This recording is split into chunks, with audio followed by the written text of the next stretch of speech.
Hello students, आज की class में हम लोग अचर फलन यानी कि कांस्टेंट फंक्शन और शून्य फलन यानी कि जीरो फंक्शन के बारे में बात करते हैं। चलिए सबसे पहले बात करते हैं हम लोग अचर फलन के बारे में। अचर फलन क्या होता है? ठीक है, इसकी परिभाषा आप ऐसे दे सकते हैं कि फलन f r टू r अचर फलन कहलाता है। अचर फलन कहलाता है। अचर फलन कहलाता है यदि एफ एक्स इक्वल टू में यहां पर दिया हुआ, मान लीजिए यहां पे सी देते हैं, जहां जहां सी एक निश्चित संख्या हो, ऐसा हम लोग लिख सकते हैं, या कोई रियल नंबर हो, ऐसा भी हम लोग कह सकते हैं। तो अगर कोई फलन एफ आर टू आर इस प्रकार से दिया हो कि एफ एक्स इक्वल टू सी हो, जहां सी क्या है, एक कोई निश्चित संख्या है, तो उस कंडीशन में इस फलन को हम लोग क्या कहते हैं? अचर फलन यानी कि कांस्टेंट फंक्शन के नाम से हम लोग जानते हैं।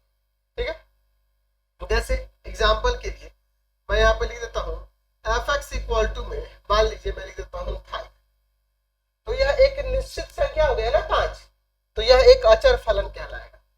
यहाँ पे ये फंक्शन कैसे है? आर टू आर पे डिफाइन है, यानी कि इसका कहने का मतलब इसका डोमेन भी आर है और को डोमेन भी आर है। आप x की जगह कोई भी मान रखेंगे, यहाँ देखो 1 रखोगे 5 ही आएगा, 1/2 रखोगे तो 5 ही आएगा, √2 रखोगे कोई कोई भी रियल नंबर रखेंगे तो हमेशा हमें इसका वैल्यू क्या मिलेगा? 5 ही हमें यहाँ मिलेगा इस फंक्शन के। यानी कि इस फलन के अगर डोमेन की बात करेंगे, प्रांत की बात करेंगे, तो इसका डोमेन आर हो जाता है, यानी कोई भी रियल नंबर यहाँ पे डोमेन के एलिमेंट में हो सकता है। और अगर यही रेंज की बात करेंगे तो रेंज में केवल अवयव 5 ही रहेगा।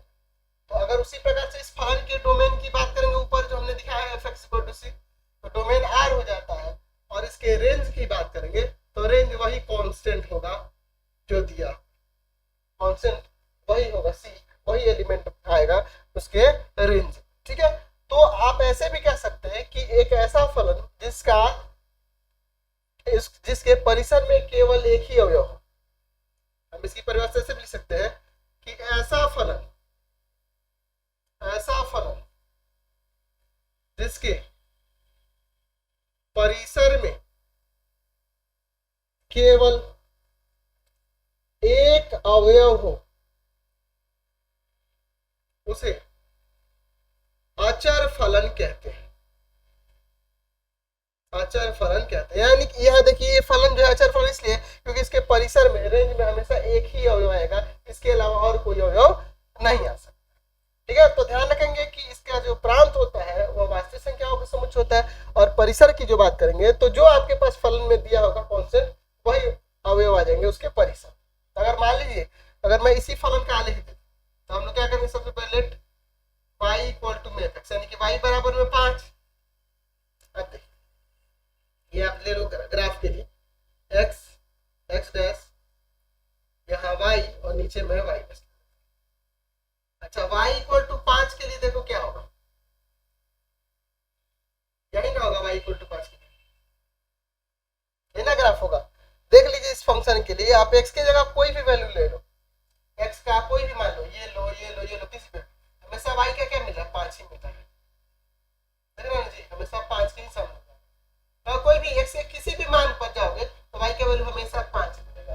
तो ध्यान रखना कि जब अचर फलन की बात आएगी तो उसका आलेख, अगर वो फंक्शन f(x = y) के फॉर्म में हो तो उसका आलेख हमेशा x अक्ष के समांतर एक सरल रेखा ही होता है। तो हमने यहाँ पर समझ लिया कि अचर फलन क्या होता है, उसका डोमेन क्या होता है, रेंज क्या होता है और उसका आलेख कैसे होता है। चलिए अब हम लोग एक फलन शून्य फलन, इसके बारे में देखते हैं क्या होता है शून्य फलन, इसको समझते हैं। चलिए देखिए, शून्य फलन भी जो है ना एक अचर फलन ही आप कह सकते हैं। कैसे? अभी देखिए उसको मैं आपको परिभाषित करूंगा ना तो ये आपको समझ में आ जाएगा। ठीक है, चलिए यहाँ पर शून्य फलन की परिभाषा हम लोग कुछ इस प्रकार से यहाँ देते हैं। यहाँ पे देखिए तो लिख सकते हैं शून्य फलन के लिए, शून्य फलन के लिए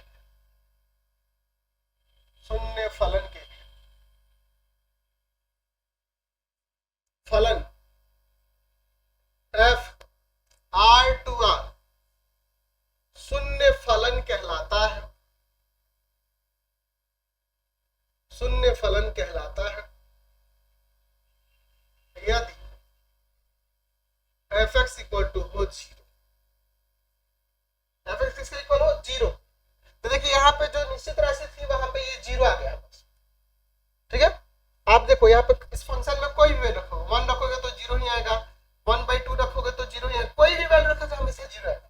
तो हम लोग देख रहे हैं कि इसका डोमेन तो आर हो रहा है और रखने पे जो एलिमेंट आ रहे हैं वो हमेशा सिर्फ जीरो ही आएगा। तो यहाँ पे भी देख रहे हैं इसके पोजीशन में केवल एक ही है, इसलिए हम लोग कह सकते हैं कि शून्य फलन भी आपका एक अचर फलन ही है।